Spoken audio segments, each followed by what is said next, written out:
মধ্যপ্রাচ্যের পরিস্থিতি এখন এক অদ্ভুত মোড়ে এসে দাঁড়িয়েছে। ইরান ও লেবানন সীমান্তে ইসরায়েল এবং আমেরিকা মিলে বড় সামরিক সাফল্য পেলেও শেষ পর্যন্ত এক চুক্তির কারণে ইসরায়েল উল্টো বড় ধরনের রাজনৈতিক ও কৌশলগত লোকসানের মুখে পড়েছে। ইসরায়েলপন্থী গণমাধ্যমগুলোর মতে ইসরায়েল ও আমেরিকার যৌথ হামলায় ইরানের পারমাণবিক কেন্দ্রগুলো মারাত্মকভাবে ক্ষতিগ্রস্ত হয়েছে। পারমাণবিক বিজ্ঞানীদের হত্যা এবং মাটির নিচের কেন্দ্রগুলো ধ্বংস করায় ইরান আগামী 3 থেকে 5 বছরের মধ্যে পারমাণবিক বোমা বানাতে পারবে না। এছাড়া ইরানের প্রধান প্রধান অস্ত্র কারখানা ও গবেষণা কেন্দ্রগুলো পুরোপুরি ধ্বংস করে দেওয়া হয়েছে, যার ফলে তাদের নতুন ক্ষেপণাস্ত্র বানানোর ক্ষমতা কয়েক বছরের জন্য পঙ্গু হয়ে গেছে।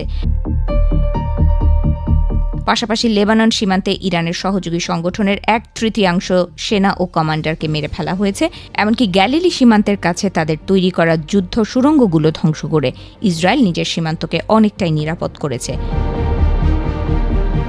রণক্ষেত্রের এই জয়ের ওপর ভর করে ইসরায়েল যখন ইরানের সরকারকে ক্ষমতাচ্যুত করার পরিকল্পনা করছিল, ঠিক তখনই আমেরিকার একটি সিদ্ধান্ত সব হিসাব উলটপালট করে দেয়। ইরান বুদ্ধি খাটিয়ে বিশ্ব বাণিজ্যের অন্যতম প্রধান পথ হরমুজ প্রণালী বন্ধ করে দেয়। এতে বিশ্ব অর্থনীতি এবং আমেরিকার সাধারণ মানুষের ওপর চাপ তৈরি হয়।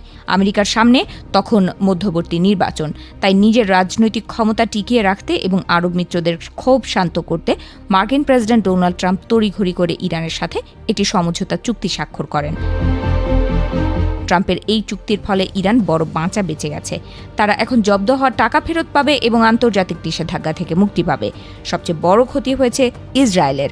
এই চুক্তির কারণে ইসরায়েলি বিমান বাহিনী আর চাইলেই ইরানের আকাশে ঢুকে স্বাধীনভাবে হামলা চালাতে পারবে না। উল্টো এই সুযোগে ইরান এখন রাশিয়া ও চীনের সাহায্য নিয়ে তাদের ধ্বংস হওয়ার রাডার এবং বিমান প্রতিরক্ষা ব্যবস্থা দ্রুত নতুন করে গড়ে তুলবে।